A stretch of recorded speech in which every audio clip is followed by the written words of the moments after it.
السلام علیکم ورحمۃ اللہ وبرکاتہ۔ بسم اللہ الرحمن الرحیم۔ عزیز طلباء، تفسیر کے آج کے سبق میں ہم سورۃ الکہف شروع کرنے لگے ہیں۔ دیکھیے، اعوذ باللہ من الشیطان الرجیم، بسم اللہ الرحمن الرحیم۔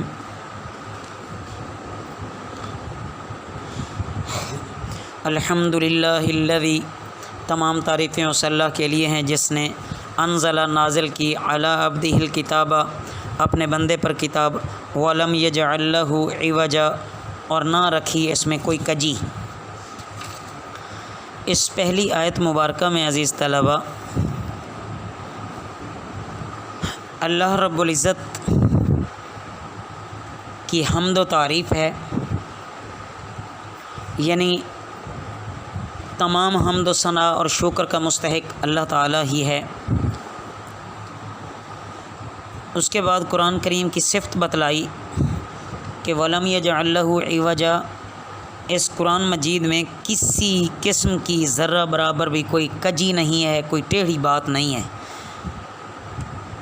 ہر بیان واضح ہے، دلیل کے ساتھ ہے، افراط تفریط سے پاک ہے اور عقل سلیم کے بالکل مطابق ہے۔ قیماً، ٹھیک سیدھی، لینذر، تاکہ ڈر سنائے، بأساً شدیداً، سخت عذاب، من لدنہ، اس کی طرف سے، ویبشر المؤمنین الذین، اور خوشخبری دے مومنوں کو وہ جو یعملون الصالحات، عمل کرتے ہیں اچھے، ان لہم، کہ ان کے لیے، اجرا حسنا، اچھا اجر ہے، ماکثین فیہ، وہ رہیں گے اس میں ابداً، ہمیشہ، وینذر الذین، اور وہ ڈرائے وہ جن لوگوں نے کہا، الذین قالوا، جن لوگوں نے کہا، اتخذ اللہ ولدا، کہ اللہ نے بنا لیا ہے بیٹا، ما لہم، نہیں ان کو اس کا، بھی من علم، کوئی علم، ولا لآبائہم، اور نہ ان کے باپ دادا کو، کبرت، بڑی ہے، کلمتاً بات، تخرج، نکلتی ہے، من افواہہم، ان کے منہ سے، ان یقولون، نہیں وہ کہتے، الا کذبا، مگر جھوٹ، فلعلک، تو شاید آپ، باخیٌ، ہلاک کرنے والا ہے، نفس کا، اپنی جان، علی آثارہم، ان کے پیچھے، ان لم یؤمنوا، اگر وہ ایمان نہ لائے، بہذا الحدیث، اس بات پر، اسفاً، غم کے مارے، انا جعلنا، بے شک ہم نے بنایا، ما علی الارض، جو زمین پر ہے، زینتاً، زینت، لہا، اس کے لیے، لنبلوہم، تاکہ ہم انہیں آزمائیں، ایہم، کون ہے بہتر ان میں سے، احسن، و بہتر، عملاً، عمل کے لحاظ سے، وَإِنَّا لَجَاعِلُونَ، اور بے شک ہم البتہ کرنے والے ہیں، ما علیہا، جو اس پر ہے، صعیداً جرزا، صاف میدان، بنجر۔ ان آیات مبارکہ میں عزیز طلباء، اللہ رب العزت یہ بیان فرما رہے ہیں کہ قیم لینذر میں جو لفظ قیم آیا ہے نا، اس کے لیے دو باتیں ضروری ہیں۔ پہلا کہ اس کو پیش آنے والی ہلاکتوں سے مطلع کرے اور خوف دلائے۔ دوسرا یہ کہ تدبیر احسن اور اعمال صالحہ کا مزدہ سنا کر اور خوشخبری دے، تاکہ بری باتوں سے نفرت ہو جائے اور اعمال صالحہ کی طرف رغبت ہو جائے۔ پھر مومنین کا وصف بیان فرمایا کہ مومن کون ہیں، الذین یعملون الصالحات، جو عمل صالح کرتے ہیں، تو ظاہر ہوا کہ قرآن پاک ان مومنین کو خوشخبری دیتا ہے۔ پھر عمل صالح پر دو چیزوں پر دو ہی وعدے ہیں، ایک تو اجراً حسنا، کہ اچھا بدلہ ملے گا، دوسرا ماکثین فیہ ابدا، کہ جنت میں ہمیشہ ہمیشہ رہیں گے، وہاں کوئی خوف نہیں ہوگا۔ اس کے بعد بتایا کہ اعتقاد باطل پر کوئی دلیل نہیں ہے۔ محض یہ کہہ دینا کہ ہمارے آباء و اجداد بھی اسی طرح کرتے تھے، اس سے تو کوئی بات سمجھ نہیں آتی نا، یہ کوئی دلیل تھوڑی ہے۔ اس کے بعد بتایا کہ یہ دنیا آزمائش کی جگہ ہے، اس عالم کو اللہ نے اسی لیے زینت دے رکھی ہے کہ جانچ لیں کہ کون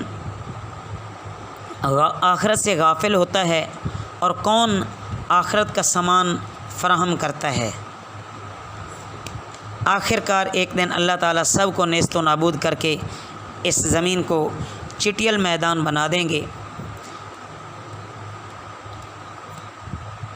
تو عزیز طلبہ،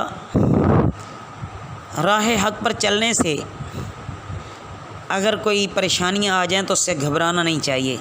اسی سلسلے میں آگے اصحاب کہف کا قصہ بیان فرمایا ہے اور نبی کریم صلی اللہ علیہ وسلم اور آپ کے متبعین کو تسلی دی جا رہی ہے۔ ام حسیبتا،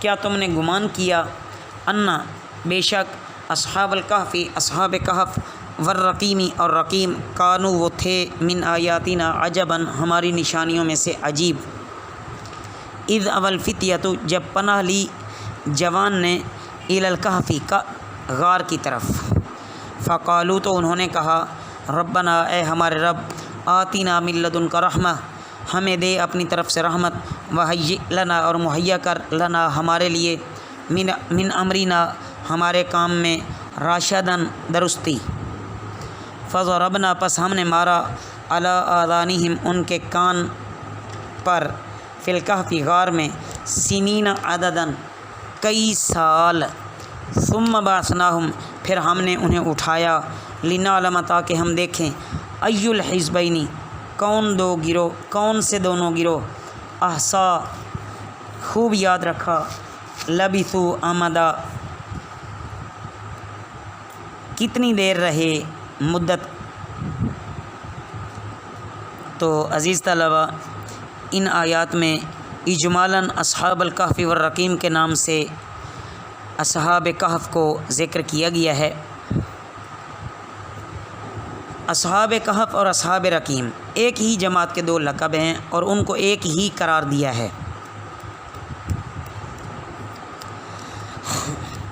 بہرحال مفسرین کے مختلف قول ہیں، اکثریت نے اسے مسیحی دور کی حکایت قرار دیا ہے کہ یہ واقعہ مسیحی دور میں پیش آیا۔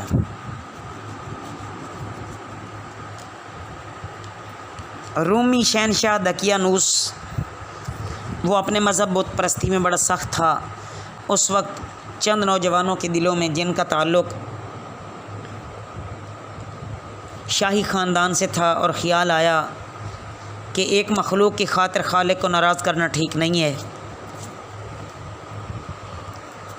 ان کے دل اللہ کے ڈر اور نور سے بھرپور تھے۔ بادشاہ کے سامنے بھی انہوں نے ایمانی جرات کا مظاہرہ کر کے لوگوں کو حیران کیا۔ بادشاہ کو کچھ ان کی نوجوانی کا خیال آیا اور دوسرے کچھ مصلحتیں سامنے آئیں تو فوراً انہیں قتل نہ کیا، چند روز کی مہلت دی کہ اپنے معاملے میں نظر ثانی کرو۔ آخر ان نوجوانوں نے شہر سے خاموشی سے نکل کر کسی قریب پہاڑی میں پناہ لی اور اپنے میں سے ایک کو مامور کیا کہ بھیس بدل کر کسی وقت شہر میں جایا کرے تاکہ ضروریات خرید کر لا سکے اور شہر کے احوال بھی بقیہ ساتھیوں کو آ کے بتائے۔ ان میں سے ایک جو اس کام پر مامور تھا، اس نے ایک روز اطلاع دی کہ شہر میں سرکاری طور پر ہماری تلاش ہے اور ہمارے اقارب اور عزیزوں کو مجبور کیا جا رہا ہے کہ وہ ہماری اطلاع دیں۔ غار کے اندر یہ مذاکرہ ہو رہا تھا، ان سب نے حق تعالیٰ سے فریاد کی اور دعا کی۔ دفعتاً ان پر اللہ تعالیٰ نے نیند طاری کر دی۔ لکھا ہے کہ سرکاری آدمیوں نے بہت تلاش کیا لیکن پتہ نہ لگا، 300 سال سے بھی کچھ زیادہ تک یہ سوتے رہے۔ ان کے ساتھ غار میں جاتے وقت ایک کتا بھی ساتھ تھا اور وہ غار کی دہلیز پر بیٹھ گیا۔ خواب اور بیداری میں اس کا بھی انہی جیسا حال ہوا۔ 3 صدیاں یوں ہی گزر گئیں۔ تخت روم پر کئی بادشاہ بدلے، آخر 3 صدی کے بعد ایسا بادشاہ آیا جو بت پرستی چھوڑ کر عیسائی مذہب پر تھا۔ تو مگر اس کے عہد میں مر کر زندہ ہونے پر باہم بحث تھی۔ ایک فقیر ایک فریق منکر تھا اور ایک فریق قائل تھا کہ ایک کہتا تھا کہ مر کر زندہ ہونا ہے، دوسرا کہتا کہ مر کر زندہ نہیں ہونا۔ تو اللہ تعالیٰ سے وہ التجا کرتا تھا کہ اس بارے میں کوئی واضح دلیل دکھا دو۔ اصحاب کہف کی اللہ کی قدرت کے 309 سال بعد آنکھ کھلی۔ اللہ تعالیٰ نے اتنے عرصے تک ان کو محفوظ رکھا۔ جو آفتاب غروب کا وقت تھا وہی ان کے بیداری کا بھی وقت ہوا۔ ان میں سے کچھ کہنے لگے تک کہ تقریباً پورے دن ہم سوئے ہوں گے، مگر جب اپنے سر کے بال اور ناخن بڑھے ہوئے دیکھے تو سمجھے کہ ہم عرصہ دراز تک سوئے ہیں۔ اس لیے کچھ کہنے لگے کہ اللہ ہی کو معلوم ہے ہم کتنے سوئے۔ تو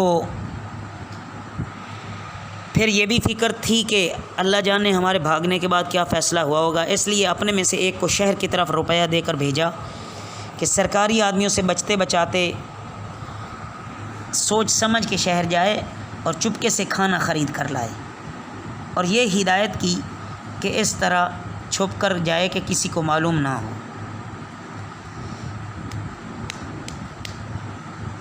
اور اگر وہ قابو پا جائے گا، بادشاہ دقیاناس موجود ہے، اور اگر وہ قابو پا جائے یا تو قتل کر ڈالے گا یا اپنے مذہب بت پرستی پر مجبور کرے گا۔ بس ایک شخص ان میں سے نکلا، باہر گیا تو باہر تو حیاتی ساری تبدیل تھی، حیرت ہوئی کہ یہ شہر کیا سے کیا ہو گیا۔ دوسرے دروازے پر گیا تو اس کا نقشہ بھی بدلا ہوا تھا۔ بہرحال سارے کا سارا نقشہ تبدیل تھا۔ یا تو کوئی حضرت عیسیٰ علیہ السلام کا نام لینے والا نہیں تھا، یا آج بہت آدمی تھے اور شکل و شبہات سے نیک و کار نظر آتے تھے۔ جب اس نے سکہ نکالا تو وہ دکاندار پرانا سکہ دیکھ کر حیران ہوا، اور اس کو شک ہوا کہ اس کو کہیں نہ دفن کیا ہوا خزانہ ملا ہے۔ بازار میں رش لگ گیا، لوگ پوچھنے لگے کہ سچ بتاؤ تم کون ہو اور روپیہ کہاں سے ملا۔ آخر نوبت یہاں تک پہنچی کہ بادشاہ وقت کو پتہ چل گیا، تو وہاں یہ سارا واقعہ سنایا۔ تو اس بادشاہ نے تسلی دی کہ دقیانوس کے زمانے کو کئی 100 برس گزر گئے، اب میں بادشاہ عیسائی مذہب رکھتا ہوں۔ تو بادشاہ اپنے ساتھیوں کو لے کر غار پر پہنچا جہاں ان کے دوسرے ساتھی چھپے ہوئے تھے، انتظار کر رہے تھے۔ انہوں نے کہا پہلے غار کے اندر مجھے جانے دو تاکہ میرے ساتھی رش دیکھ کر گھبرا نہ جائیں۔ وہ غار میں گئے، پھر باہر نہ آئے۔ بادشاہ نے بہت کوشش کی اندر جا کر تلاش کرے، مگر قضا اور قدر نے راستہ ہی نہ دیا۔ اللہ جانے وہ دوبارہ سو گئے یا وفات پا گئے۔ بادشاہ نے پتھر یا سیسہ کی تختی کا کتبہ غار کے دہانے پر اصحاب کہف کے متعلق لگوا دیا اور وہاں بطور یادگار ایک عبادت گاہ بنوا دی۔ تو یہاں جو اصحاب کہف کی دعا نقل فرمائی، ربنا آتنا من لدنک رحمۃ وہیئ لنا من امرنا رشدا، اس سے یہ تعلیم دینی مقصود ہے کہ جو شخص دنیاوی ظلم و ستم سے بھاگ کر اللہ تعالیٰ کی طرف رجوع کر لے، اس کو سب سے پہلے اللہ سے نزول رحمت کی دعا اور انجام بخیر ہونے کی التجا ضرور کرنی ہے۔ اللہ رب العزت اپنی رحمت سے ہم کو بھی نوازے اور ہر کام میں کامیابی عطا فرمائے اور خوب دین کی خدمت لے لے۔ وما علینا الا البلاغ المبین۔